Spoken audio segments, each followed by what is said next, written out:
Hello friends, இன்றைக்கி நம்ம என்ன வீடியோ பார்க்கலான்னு பார்த்தீங்கன்னா, முருகரோட அதிசயங்கள் அப்படின்னு கூட சொல்லலாம். முருகரோட அருள், அதை பற்றி தான் இந்த வீடியோவில் ஃபுல்லாக நம்ம பார்க்க போகிறோம். முருகர் எப்படியெல்லாம் நமக்கு அருள் புரிவார், நம்ம எப்படி அவரை வேண்டலாம் அப்படிங்கிறத என்னோடய லைஃப்பில் எனக்கு நடந்த அனுபவங்கள் தான் நான் இங்கே ஷேர் பண்ணிக்கிறேன் உங்கள்கிட்ட. ஆக்சுவலி பார்த்திங்கன்னா, நான் கொஞ்ச நாளாக திருப்புகழ் ரேண்டமாக என்னோடய மொபைலில் வந்துட்டு இருந்தது. நானும் போட்டு கேட்டுகிட்டே இருந்தேன்.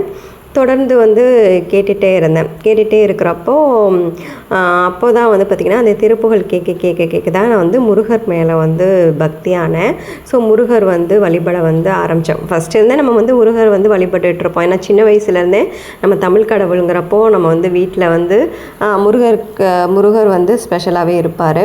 ஸோ இருந்தாலும் ஒரு அட்டாச்மெண்ட்டு அது பார்த்திங்கன்னா, இப்போ தான் சமீபமாக தான் எனக்கு ரொம்ப க்ளோஸாக நான் முருகர்கிட்ட போனதே இப்போ தான். அந்த திருப்புகழ் கேட்க ஆரம்பித்ததுக்கப்புறம் தான் இது பண்ணேன். அதாவது என்னோடய லைஃப்பில் எல்லாமே நடக்கும். ஆக்சுவலி எல்லாமே நடக்கும். அதுக்கப்புறம் பார்த்தா அது இதுக்காக இது பண்ணால் இது மாதிரி நடக்கும் அப்படிங்கிறதும் அதுக்கப்புறம் தான் எனக்கு தெரிய வரும். அதுக்கு முன்னாடி நான் அதை செஞ்சிட்ருப்பேன், என்னன்னு தெரியாமலே அதை செய்வேன். ஆனால் அதுக்கான பலன் இதுதான் அப்படிங்கிறது பின்னாடி எனக்கு தெரியும். ஸோ இந்த மாதிரி தான் நான் ஸோ அந்த மாதிரி தான் என்ன நடந்துச்சுன்னா, ஃபார் எக்ஸாம்பிள் பார்த்தீங்கன்னா, என்னோடய பர்த்டே அன்னைக்கு பார்த்தீங்கன்னா, நான் அப்போ ஒரு இம்பார்ட்டன்ட் ஒர்க்கு. சரி, நான் அன்றைக்கி கோவிலுக்கு போகிறதாவே இல்லை. ஆனால் திடீர்னு சரி நான் கோவில் போகலாம் அப்படின்னு என் ஹஸ்பண்ட்டை கேட்டேன். அவர் எந்த கோவில் போகலான்னு கேட்டப்போ, அது உங்களோட சாய்ஸு, நீங்கள் எங்கே வேணாலும் கூப்பிட்டு போங்க அப்படின்னு சொன்னேன். அப்போ அவர் குன்றத்தூர் கூப்பிட்டு போனார். ஸோ அன்றைக்கி போயிட்டு தரிசனம்லாம் பார்த்துட்டு நல்ல தரிசனம் கிடச்சிது. அப்படி வெளியில் நான் சும்மா அந்த சுவாமி பொருளெல்லாம் அந்த கடையில் பார்த்துட்ருந்தேன்.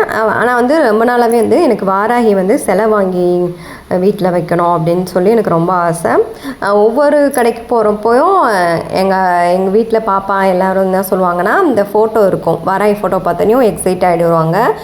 ஃபோட்டோ வாங்கணும் அப்படின்னு சொல்லிக்கிட்டே இருப்பாங்க. நான் அந்த சிலை வாங்கணும் அப்படின்னு நினச்சிருந்தேன். ஸோ அதனால் நான் ஃபோட்டோ வேணாம் அப்படின்னு சொல்லிகிட்டே இருந்தேன்.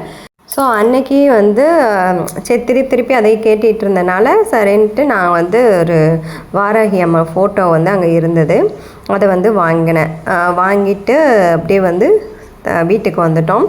வீட்டுக்கு நான் போயிட்டு பூஜை ரூமில் மாட்டி வச்சிட்டேன். அந்த ஃபோட்டோ மாட்டி வச்சிட்டேன். பூஜை ரூமில் மாட்டி வச்சுட்டு நாங்கள் இது பண்ணிட்டோம். அதுக்கப்புறம் நைட்டு நான் மொபைல் சும்மா பார்த்துட்ருக்கப்போ அப்போ எனக்கு அந்த மொபைலில் என்ன வந்துச்சுன்னா, இன்று வளர்பிறை பஞ்சமி அப்படின்னு சொல்லிட்டு வாராகி அம்மா ஃபோட்டோ போட்டு அந்த டேட் போட்டு வந்திருந்தது. அப்புறம் உடனே என் ஹஸ்பண்ட்லாம் சொல்லிவிட்டு, பாருங்கள் இன்றைக்கி வளர்பிறை பஞ்சமி, இன்றைக்கி தான் நம்ம வாராகி அம்மா நம்ம வீட்டுக்கு வந்திருக்காங்க அப்படின்னு சொல்லிட்டு இருந்தேன். அன்றைக்கி என்னோடய பர்த்டேவும் கூட. ஸோ பார்த்திங்கன்னா எனக்கு ரொம்ப ஹாப்பியாக இருந்தது. இது மாதிரி தான் அன்றைக்கி நான் அதாவது அன்றைக்கி டேட்டு எதுவுமே நான் பார்க்க மாட்டேன். நான் எதாவது வாங்கிட்டு வந்தேன்னா கரெக்டாக அந்த டேட்டு அதுக்குரிய நாளாக இருக்கும். அந்த ஃபோட்டோ வாங்குறதுக்கு சிறந்த நாளாக இருக்கும். அப்போ பஞ்சமி அன்றைக்கி தான் பார்த்திங்கன்னா அந்த வாராகி அம்மா எங்கள் வீட்டுக்கு வந்தாங்க. ஸோ அதுக்கப்புறம் நான் பூஜை பண்ணிவிட்டு வாராகி அம்மா பிரதிஷ்டை பண்ணேன் என்னோடய வீட்டில். நெக்ஸ்ட்டு இந்த மாதிரி தான் எனக்கு ஒவ்வொன்றும் என்னோடய லைஃப்பில் எனக்கு நடந்துகிட்டே இருக்கும். அப்புறம் நெக்ஸ்ட்டு பார்த்திங்கன்னா, ஸோ திருப்புகழ் படிக்க என்ன கேட்க தான் ஆரம்பித்தேன். ஆக்சுவலி நான் படிக்கக்கூட இல்லை, அந்த பாட்டு யூடியூப்பில் போட்டு கேட்டுட்ருப்பேன். ஸோ அது கேட்க என்ன ஆச்சுன்னா, எனக்கு கனவில் முருகர் வர மாதிரி கனவு நிறையா வரும். அதாவது பேசுகிற மாதிரிலாம் இருக்காது. ஃபஸ்ட்டு பார்த்திங்கன்னா ஒரு பேபி மாதிரி, அதாவது தவழ்கிற பேபி மாதிரி வந்தார். அதாவது ஃபுல் பிளாக்காக இருக்கார் முருகர். பார்த்திங்கன்னா ஃபுல் பிளாக்காக இருக்கார். ஆனால் கோமணம் தான் கட்டியிருக்காரு. தவழ்ந்துட்டுருக்காரு, நிற்கக்கூட இல்லை, தவழ்ந்துட்டுருக்காரு. அந்த மாதிரி ஒரு கோவிலுக்கு கீழே நாங்கள் உட்காந்துட்ருக்கப்போ நான் அந்த முருகரை பார்க்குறேன். அது ஒரு கனவு வந்தது. அதுக்கப்புறம் பார்த்திங்கன்னா ஃபேமிலியாக நாங்கள் ஒரு மலையில் ஏறி போயிட்டே இருக்கோம். போனீங்கன்னா போய் உட்காந்துனா அங்கே வந்துட்டு பூஜை நடந்து, அதாவது ஸ்க்ரீன்லாம் போட்டு பூஜை பண்ணுறாங்க, நீங்கள் வந்து வெயிட் பண்ணுங்கள் அப்படின்னு சொல்கிறாங்க. அந்த இடத்துல நாங்கள் வெயிட் பண்ணிகிட்ருக்கோம். அந்த மாதிரி ஒரு கனவு. முருகர் கோவில் அது. நெக்ஸ்ட்டு வந்து பார்த்திங்கன்னா, அப்புறம் வந்து பார்த்திங்கன்னா எனக்கு வந்து பால் குடம் எடுக்கிற மாதிரி எனக்கு வந்து கனவு வந்து வந்தது. வந்தனையும் சரி நம்ம பால் குடம் வந்து எடுத்துடலாம் அப்படின்னு சொல்லிட்டு பங்குனி உத்திரம் பால் குடம் வந்து எடுத்துகிட்டு போகிற மாதிரி கனவு. சரி ஓகே அப்படின்னு சொல்லிட்டு நான் வந்து பால் குடம் எடுக்கணும்னு மனசில் நினச்சிட்டே இருந்தேன். அப்போ சிவராத்திரி அப்போது நான் வந்து கோவிலுக்கு போனப்போ அங்கே ஒரு பெரிய அந்த பேனரில் வந்து போட்டிருந்தாங்க, இன்றைக்கி வந்து அதாவது பங்குனி உத்திரத்தன்னைக்கு பால் குடம் வந்து எடுப்போம்னு சொல்லிட்டு. ஸோ உடனே வந்து நான் ஃபஸ்ட்டு டோக்கன் நான் போய் போட்டுட்டேன் பால் குடம் எடுக்கிறதுக்கு. அது வந்து எடுத்துட்டேன். அதுக்கு வந்து விரதம் இருந்து இந்த பால் குடம் எடுத்தேன். இந்த மாதிரி ஒவ்வொன்றும் வந்து அவர் வந்து நடத்தி கொடுப்பாரு. ஸோ வடபழனிக்கு போனப்போ கூட வடபழனியில் வந்து சந்தன காப்பு வந்து அலங்காரம் பண்ணியிருப்பாங்க. அந்த இதில் வந்து முருகரை தரிசனம் பண்ணால் ரொம்ப நல்லது. ஸோ நான் 2 டைம் அதாவது ஃபஸ்ட் டைம் போயிட்டு வரப்போ நான் வந்து பார்த்திங்கன்னா சந்தனத்தில் அலங்காரம் வந்து பார்த்தேன். அதை பார்த்துட்டு வந்து அப்புறம் வந்து யூடியூப் போடுறப்போ ஒரு யூடியூப்பில் சொல்லியிருந்தாங்க, அந்த மாதிரி வடபழனி முருகரை வந்து சந்தன அலங்காரத்தில் வந்து பார்க்குறது வந்து ரொம்ப வந்து விசேஷம் அப்படின்னு சொல்லி போட்டிருந்தாங்க. ஸோ செகண்ட் டைம் போகிறப்போ நான் வந்து சந்தன தரிசனத்தெல்லாம் பார்க்கணும் அப்படின்னு சொல்லிட்டு போகிறப்போ சந்தன தரிசனத்தில் தான் அன்றைக்கும் நான் பார்த்தேன். ப்ளஸ் வந்து தங்கத்தேர் வந்து அன்றைக்கி நான் பார்த்தேன். ஸோ தங்கத்தேர் பார்க்குறது மட்டும் இல்லை, நான் தங்கத்தேரை வந்து தள்ளிட்டு போனேன். ஒரு 3 ரவுண்டு வந்து கோவிலை சுற்றி வந்து அவருக்கு வந்து கற்பூர ஆராதனை காட்டி அதுக்கப்புறம் இது பண்ணாங்க. ஸோ அது வரைக்கும் நான் வந்து முருகர் வந்து அந்த தேரை வந்து தள்ளிட்டு போயிட்டுருந்தேன். ஸோ இந்த மாதிரி வந்து நிறையா வந்து சொல்லிகிட்டே போகலாம். அதிசயங்கள் வந்து நிறையா நடந்துகிட்டே இருக்கும். அது வந்து பார்த்திங்கன்னா நம்மளுக்கு ஏதாவது ஒரு நடக்கணும் அப்படின்னு சொல்லி வேண்டிகிட்டே இருப்போம். அதெல்லாம் கரெக்டாக வந்து இந்த செவ்வாய்க்கிழமை நடக்கும், அப்படி இல்லைன்னா சஷ்டியில் நடக்கும், இந்த மாதிரி நடக்கும். நினச்சதை வந்து உடனே வந்து முருகர் வந்து நடத்தி கொடுத்துருவார். அது மாதிரி தான் வந்து வேல்மாறலும் கூட நான் வந்து ஜோதி டிவியில் போட்டப்போ எனக்கு வேல்மாறல்னு தெரியாமலே படிச்சுட்டு இருந்தேன். அதுக்கப்புறம் அதோட வந்து அற்புதங்கள்லாம் வந்து தெரிய ஆரம்பிச்சிருச்சு. அது வந்து படித்தா எவ்வளோ வந்து ஒரு நல்லதுன்னு, எவ்வளோ சேஞ்சஸ்னாலும் நம்ம லைஃப்பில் வந்து உடனே நடக்கும். நம்ம வந்து முருகரை வழிபடணும்னு நினச்சா அவர் நினச்சாதான் நம்ம வந்து முருகரை வழிபடவே முடியும்.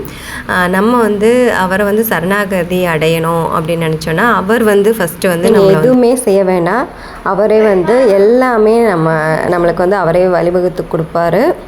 நீங்கள் வந்து இந்த பாடல் பாடணும், இந்த திருப்புகழ் பாடணும், நீங்கள் வேல்மாறல் படிக்கணும், இதெல்லாம் வந்து அவர் சொல்லுவார். இதை செய், இதை படி, திருப்புகழ் படி, வேல்மாறல் படி, கந்தர் அலங்காரம் படி அப்படின்னு சொல்லி உங்களுக்கு வந்து கனவுல வந்து சொல்லிகிட்டே இருப்பாங்க. அது மாதிரி கந்தர் அனுபூதி நீங்கள் உங்களுக்கு வந்து தெரியாது, நீங்களே வந்து படிக்க ஆரம்பிப்பீங்க. அது மாதிரி குமாரஸ்தவம், பாம்பன் சுவாமிகள் பற்றி நான் வந்து ஃபஸ்ட்டு முருகர் கூடயே இருப்பார். நம்ம எல்லா கோவிலையும் முருகன் கூட வந்து பாம்பன் சுவாமிகள் பார்த்துருப்போம், அருணகிரிநாதரை பார்த்துருப்போம்.